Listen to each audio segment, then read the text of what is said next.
नाथ सहाय करें तब कौन बिगाड़ करे नर तेरो जानकी नाथ सहाय।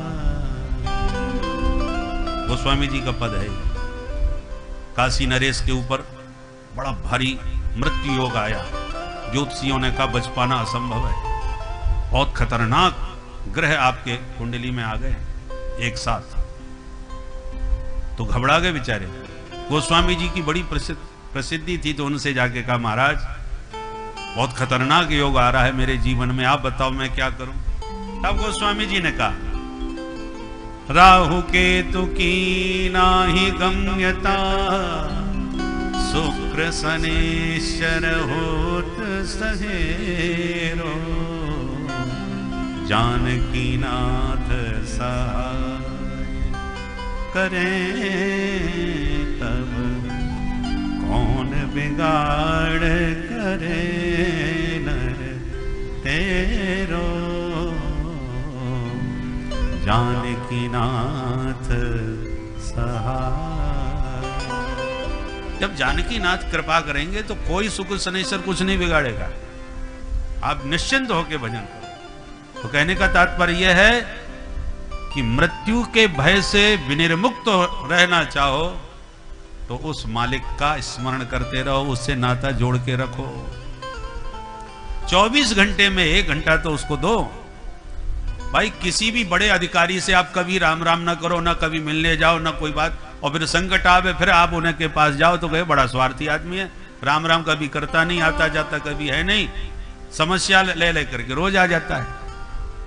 तो उसी प्रकार भगवान को भी तो विचार करो भाई, तुम एक माला जपोगे, उनको याद करोगे, सुमिरन करोगे, फिर संकट कहोगे तो भगवान कहते हैं कि भाई हमारा आदमी है, अब इस पर कोई संकट नहीं आना चाहिए।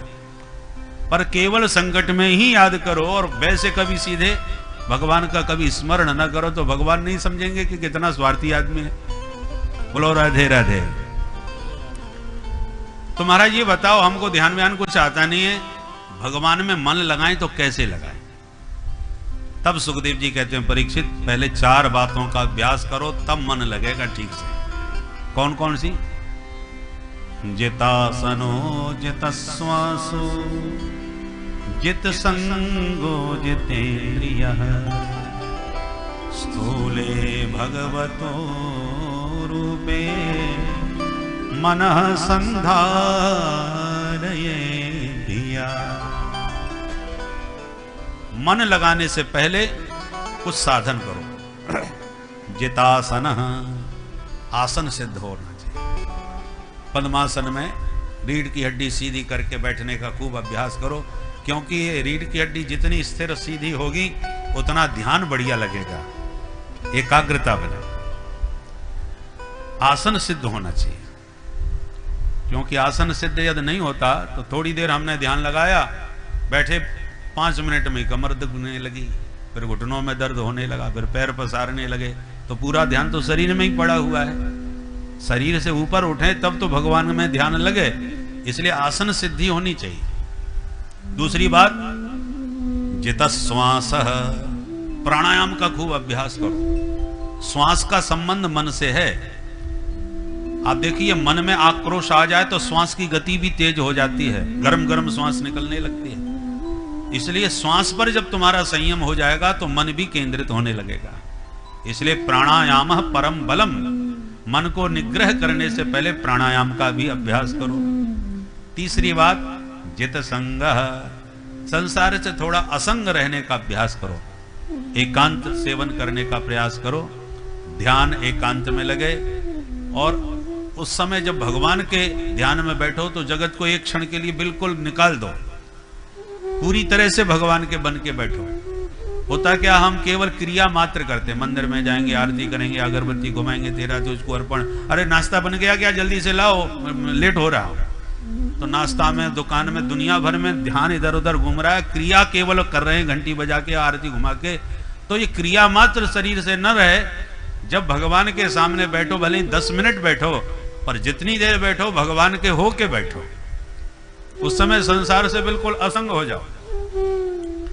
और चौथी बात, जितेंद्रिय, अपनी इंद्रियों पर संयम रखो। ये इंद्रिय 10 इंद्रियां होती हैं, पंच ज्ञान इंद्रियां, पंच कर्म इंद्रियां। ये इंद्रिय रूपी घोड़ों से ये जीवन का रथ चल रहा है।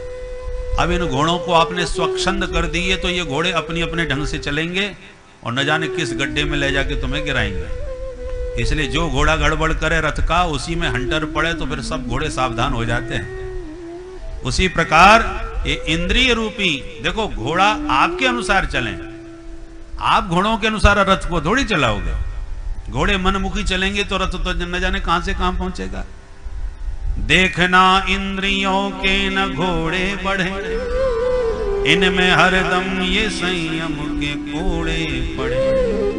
अपने रथ को सुमार्ग लगाते चलो, कृष्ण गोविंद गोपाल गाते चलो। तो इसलिए जितेंद्रिय होकर के संयम इंद्रियों पर रखो। इन 4 बातों का जब अभ्यास हो जाएगा तो बड़े आराम से मन भगवान में लगने लगेगा।